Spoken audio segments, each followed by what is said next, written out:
Hi guys, welcome. And who dat? I'm Joe, and today I'm going to present to you the full roster of offensive and defensive players for our beloved, bless you boys, in black and gold, the New Orleans Saints. I don't know how long this video is going to be. I just wanted to pull it all up. What I've done is I've taken every undrafted rookie and every drafted rookie, whether they are signed or not, and I've thrown them into the rosters. So we're going to pull up both offense and defense and look at it and see what we've got, what we're working with right now. So let's pull up the offense first.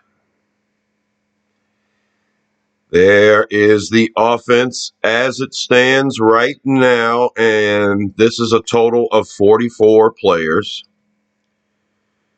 And let's start from the beginning with quarterback position. Derek Carr, Jake Haener.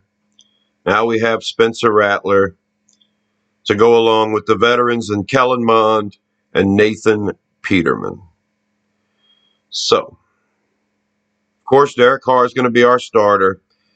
Kellen Mond and Nathan Peterman, one of them's got a connection with Janocko. One of them's got a connection with Kubiak. Both of them can come in here and kind of be the placeholder, the quarterback that knows the system. This is your safety measure here with Mond and Peterman. We've got a veteran. We've got two players familiar with the system. And if Jake Haener or Spencer Rattler can't make it as a developmental quarterback and stick to this roster, we'll have a couple of veterans to choose from. I think before camp officially starts, we're going to end up releasing somebody here, and I'm assuming it's going to be either Mond or Peterman. Now, if we go into training camp with 5 quarterbacks, okay. Yeah, I'm not sure. I think that I don't want to put Haener or Rattler on the practice squad unless they just can't cut it. So I cannot imagine a world where Derek Carr is our starter and Spencer Rattler and Jake Haener are our 2 backups, and that's it. But I'm hoping Haener's a better quarterback overall than Peterman or Mond. I'm hoping Spencer Rattler is for sure. So yeah, I'm assuming Rattler's going to make this team and Haener's going to make this team. But we'll just have to wait and see. I mean, Mond and Peterman are the veterans. They're the guys that's supposed to know the system and come and help out, and hopefully they can be like player coach types. And when it's all said and done, we end up with the 2 young guys anyway. But let's keep an eye on the quarterback battle, and the nation will. They're going to want to see how Rattler does. All right, let's look at running back. We have Alvin Kamara, Jamal Williams, Kendre Miller, Jordan Mims, James Robinson, and Jacob Kibodi. So, yeah, Kamara is definitely a great running back for us, and if he can hold on for a couple of more years, if he's got enough talent left in him for a couple more years, it'll be nice to have Kamara as our running back in this offense. Jamal Williams, we just didn't see enough from him. In my opinion, Jamal Williams is kind of like Peyton Turner right now to me. He's a guy who's good when he plays, but he hasn't really shown that he could be this great running back that we can't part with. I mean, if Jamal Williams turns a corner, he's too old to be turning corners. I'm just not satisfied with Jamal Williams as a running back here. I mean, if Kubiak sees something in him, if this system is something that Williams can excel in, then and he can stay healthy, then yeah, I like Williams. But right now, I just look at Williams as, well, he's not going to be healthy. If he is here, he's only going to get you 2 yards a carry. So no, I'm not excited about Jamal Williams. Kendre Miller, another. He is talented enough where he could be our number 1 running back if he stays healthy. I believe in Kendre Miller a lot, but he didn't stay healthy all last year. So I have serious questions about the running back position. Jordan Mims, James Robinson, Both of those guys, we haven't seen them much, not in the Saints uniform yet anyway, and maybe they fit into this system very well. So we have bodies. We have youth, too, because Mims is pretty young. James Robinson, for a veteran, isn't all that old.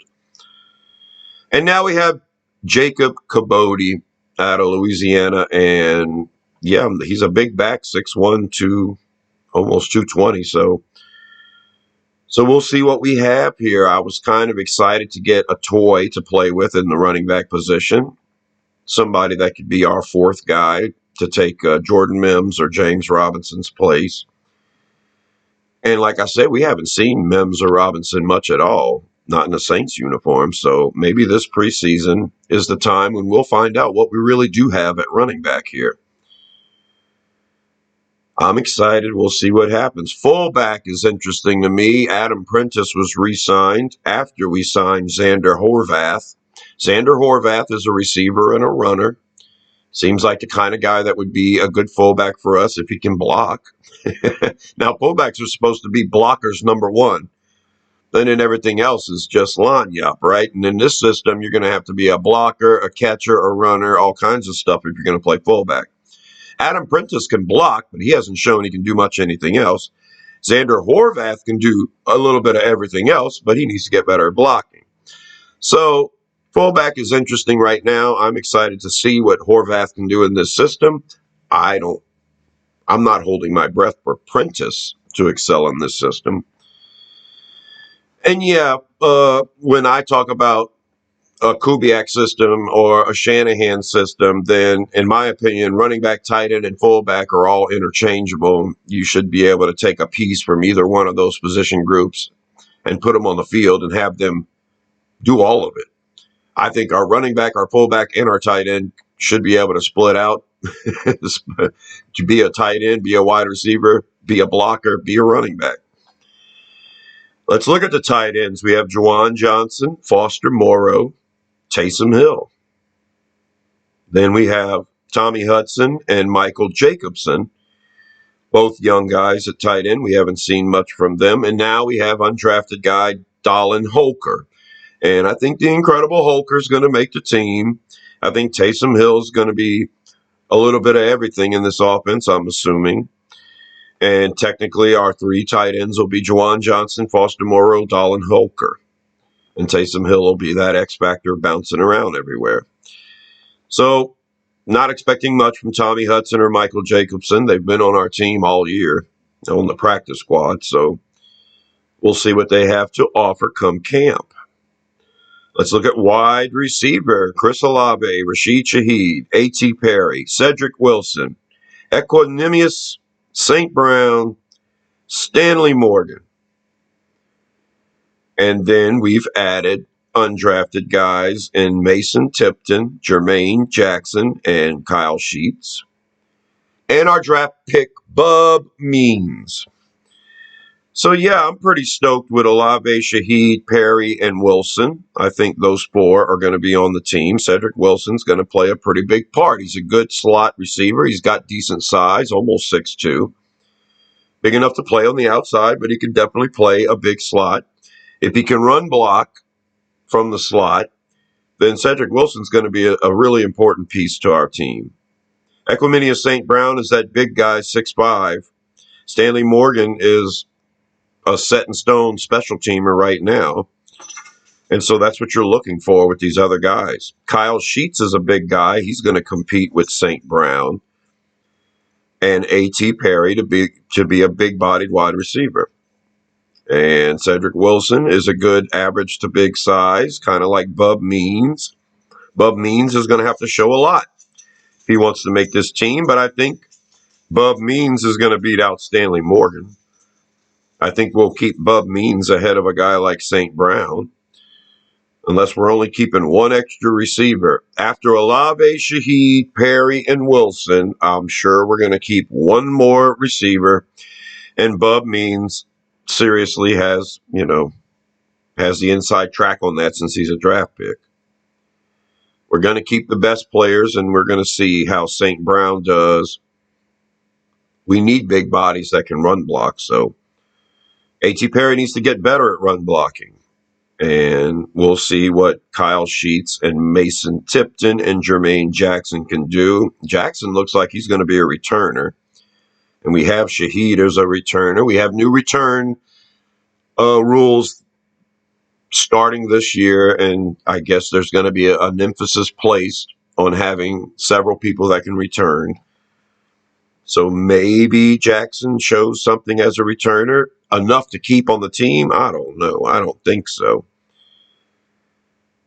It's a big mess at wide receiver right now. We have a lot of bodies. We're going to work it out. I'm not sure if we have the one guy, a new addition, one guy that's going to really turn things around for us, but we have a lot of body types. We'll see what happens. And now the most important part of the offense, the offensive line. If you can protect your quarterback, you can get away with a whole bunch. In my opinion, the offensive line for the offense, it's kind of like the drummer for a band, okay? You can have a really good drummer and just an okay band, and the band's going to look good, sound good. But if you have a bad drummer, I don't care how fancy your other players are. If you don't have the backbeat, you don't have the rhythm, and you don't have it all set and going, you're not going to sound good. Yeah, that's the way I look at it. The offensive line and on defense, the defensive line. That's the drummer for the band. And if they're bad, doesn't matter how good everybody else is. So, yeah, I'm a big trenches guy. And let's look at the trenches. Left tackle, Trevor Penning. Left guard, Nick Saldivari. Center, Eric McCoy. Right guard, Cesar Ruiz. Right tackle, Ryan Ramczyk. Boy, I tell you, 3 number 1 picks, a second round pick, 3 first round picks, a second round pick, and a 4th round pick. Okay. Yep. James Hurst retired, so Nick Saldivari is penciled in as that starter at left guard right now. I'm looking at right tackle at Ryan Ramczyk. I'm looking at left tackle at Trevor Penning. Yeah. Ryan Ramczyk, I don't believe it. I believe he's going to retire, and I believe I'm really close to just taking him off of this list. That's how convinced I am that Ramczyk's not going to play again. You have Landon Young at right tackle, who can also play left tackle, and then you have our number 1 draft pick, Taliese Fuanga, and then we have our 7th round draft pick in Josiah Ezeream. So I think I'm going to end up taking Ramczyk off this list, and Fuanga's going to be our starter, and Landon Young's going to be our swing guy. That's the way I'm looking at tackle right now. And on the left side, I think Fuanga stays on the right side because Penning's going to have his shot at the left side. If he can't make it, Mark Evans, Oli Udoh. We've got Landon Young. We've also got Tommy Kramer, who can play tackle. And we're probably going to address tackle in free agency again post-draft. So that's what I'm looking at right now. I think we're going to go get a veteran, somebody who can start a tackle. We've got Oli Udoh right now.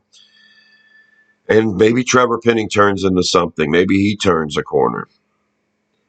So that's our situation at tackle. I don't know if Ezeream's going to turn into something, a player worth keeping on the roster. He's got a long way to go to beat out a guy like Landon Young or Oli Udoh. But that's our situation at tackle right now. Best case scenario, Ryan Ramczyk's healthy enough to play 14 to 17 games, and your number 1 draft pick is battling Trevor Penning for that left tackle spot. But I don't think that's going to happen. I mean, if we're talking best case scenario, then Trevor Penning's good enough anyway. Then your first round pick is, your 6th offensive lineman. No. Ramczyk's going to go.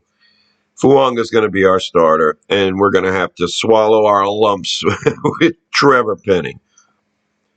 The guard position, Nick Saldivari, Cesar Ruiz. Can Nick Saldivari do it? We've got an undrafted guy, Kyle Hergel, who's going to push him now. Hergel's got a lot of talent. We also have Nori Nuili as an undrafted guy who's going to compete there.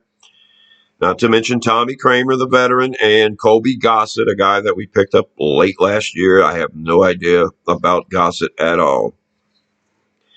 And then at center, Eric McCoy, and from Tulane, Sincere Haynesworth.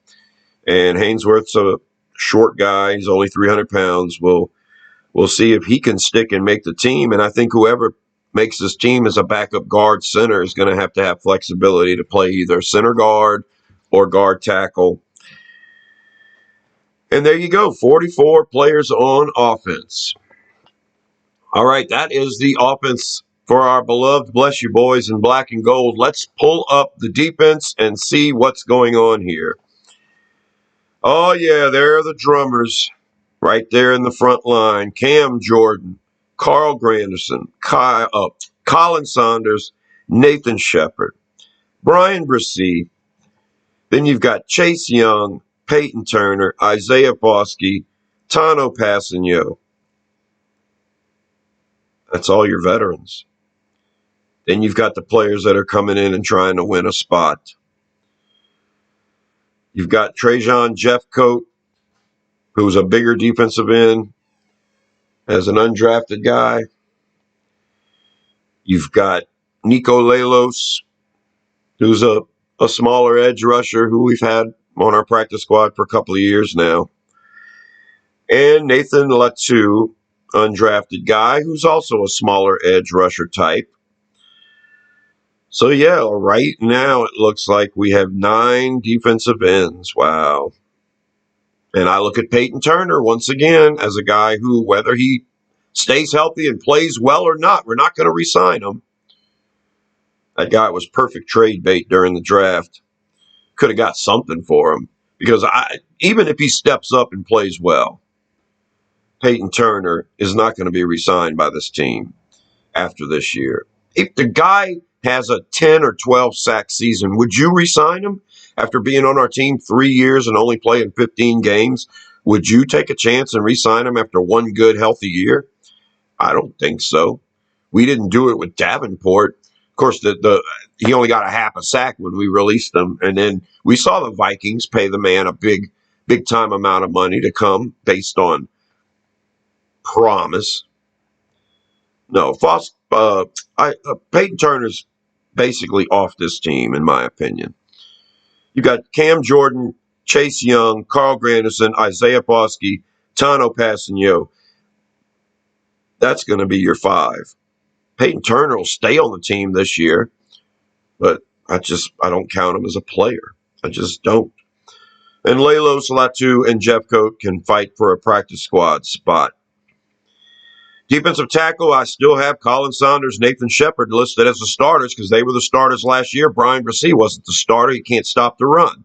Brian Bresee's great against the pass, and Brian Bresee got a lot of early down plays last year. He just wasn't very good, much like Saunders and Shepard, at stopping the run. So we go and get Christian Boyd, who can stop the run. Good job. We needed a guy like that. We lost Malcolm Roach. And we're going to replace the undrafted Malcolm Roach with the 6th-round pick in Christian Boyd. And I think Christian Boyd is a great pick. That's something we desperately needed. I don't believe Saunders and Shepard are the answer. I believe they're good veteran pieces. But I don't want to go first and second down every damn time with those two. Put Christian Boyd and Brian Bresee out there and hope they can do good on first and second down. Yeah, so Kyle Baugh, Jack Heplin, John Pennicini, that's your backup defensive tackles. They're going to be fighting for a roster spot. And we'll see how it goes. Hopefully this defensive line, these drummers, can stop the run. They can stop the run. It's going to turn our fortunes around for this franchise. Let's look at the linebackers. Pete Werner, Jamario Davis, Willie Gay. That's your starters. Looks good to me. Willie Gay is your primary backup in case Werner or Davis is hurt. Gay can do it, and I'm excited. That's pretty good for me. Nepi Sewell, DeMarco Jackson, primary backups. Both of them can do multiple things. They've both been tried at the will in the middle. So we'll see what happens there. Then you got your draft pick in Jalen Ford. I think he's going to fit great all across the board as a backup.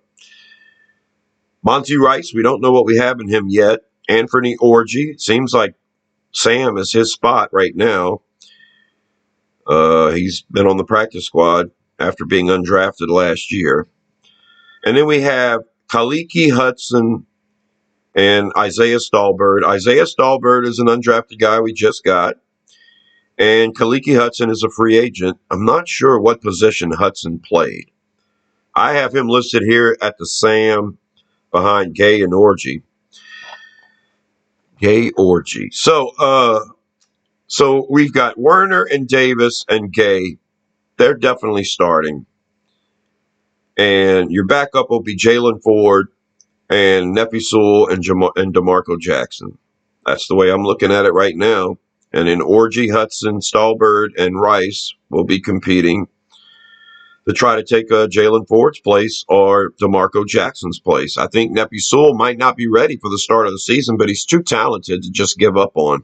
If we have to start the season with him on IR, that's fine. As long as we don't put Sewell on the practice squad, and as soon as he's healthy to return, we bring him back. I value Nefi Sewell as an undrafted guy more than I do DeMarco Jackson as a fifth-round guy. And so, yeah, that's my leaders in the linebacking room right now. Werner, Davis, Gay, Sewell, Ford, Jackson. All right, and the cornerbacks and safeties, we're going to round this out. Marshawn Lattimore is still on the team, and I project Lattimore and Adebo to be the starters. Alontae Taylor, I guess, is going to be our nickel. I don't like that. Unless he turns a big corner. He showed promise. He also showed that he couldn't do it half the time. We have our second-round draft pick in Kool-Aid McKinstry, and we have a bunch of guys backing up our cornerbacks after that. So we're 4 deep. Lattimore, Adebo, Taylor, McKinstry. I think our leading nickelback after Taylor is certainly Ugo Amadi, who I have listed as a safety. I thought nickelback was something we should have focused on in the draft. I don't know if McKinstry can play nickel or not. But if he can't, he's our second-round pick, and he's sitting on the bench. That's kind of crazy. So I expect a battle at nickel between Taylor, McKinstry, and Amadi. Ugo Amadi. So I'm not happy with the situation at cornerback as far as nickel. I thought that we would end up trading Lattimore and having Taylor and Adebo start on the outside, and then we would focus on a nickelback in the draft. But instead, we get an outside back in McKinstry, who some project can play nickel. Lattimore's still on the team, so besides being 4 deep with really good cornerbacks, we still have Faion Hicks, Rajon Wright, Shemar Jean-Charles, and undrafted Rico Payton. So we're going to have a battle. Let's see if one of these guys can show us something. Let's see if one of these guys can be a nickel, cover a slot, cover a tight end every now and then. And then we have safeties, starters, Tyrann Mathieu, Jordan Howden, Jonathan Abram. If you go in dime package right now, that's what you're looking at. Mathieu, Howden, Abram. You got Ugo Amadi, who can play nickel. You got JT Gray, who's a good special teamer, but basically he's just a good deep safety after that. And then undrafted guys in Millard Bradford and Lawrence Johnson. Not sure what we're going to get with those guys. Lawrence Johnson I had listed as a DB, so I'm not sure if he's technically a cornerback or a safety, but I have him right now as safety because that's where we need the depth the most. So which one of these guys is going to play in the box? Well, we're looking at Jonathan Abram. Jonathan Abram as the box safety. Howden is the deep safety. Tyrann Mathieu as the you don't know what he's going to do safety. And Ugo Amadi is the nickel. So, yeah, I thought we needed a box safety and a nickel back in this draft. And we'll see how it all shakes out. Now, free agency is still an option. But you count all of these defensive players up, and then I'm going to put the offense and the defense next to me. And you count all these guys up, and you have to consider the special teamers as well, which is kicker Blake Grupe and kicker Charlie Smith. Kicker Charlie Smith is part of the international program, so he won't count against the roster. He'll never count against the 53-man roster, as long as we have him, apparently. So Blake Grupe and Charlie Smith are going to compete for kicker. And at punter, we have Lou Hedley, and we have an undrafted guy in Matthew Hayball out of Vanderbilt. So Hayball's going to compete with Hedley, the two Aussie punters battling it out. We still have long snapper Zach Wood. All of that together makes 90 players, as far as I'm counting. Offense, defense, and those special teamers, those 5 special teamers I've mentioned, that comes out to 90. You have your 90-man roster right now. If you're going to make any more moves in free agency, you're going to have to be letting some people go. Yeah, before we ever even see off-season program. So I guess OTAs are in a week or two, or off-season training. I'm hoping a lot of these players are hanging out at the facility and getting to know these coaches. I'm hoping a lot of these players have their playbooks right now and learning terminology and stuff like that. I mean, doing something, some sort of basic install, even before off-season training.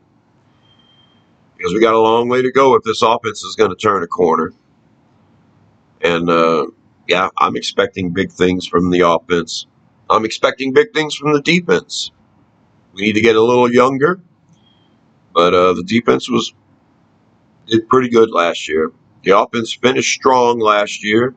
But we have a whole new system, a whole new coaching staff. So a whole new situation for our old players and new players to thrive. All right, there you go. That's the offense and the defense and the special teams. Subscribe to my channel, Rosenfield 10, for Saints videos all off season. I cover all of the games during the season, and you can expect at least 2 videos a week from me. My name is Joe. Thank you, Who Dat family, for tuning in. Subscribe to my channel, like the video, share, and until the next one, I'll talk to you later.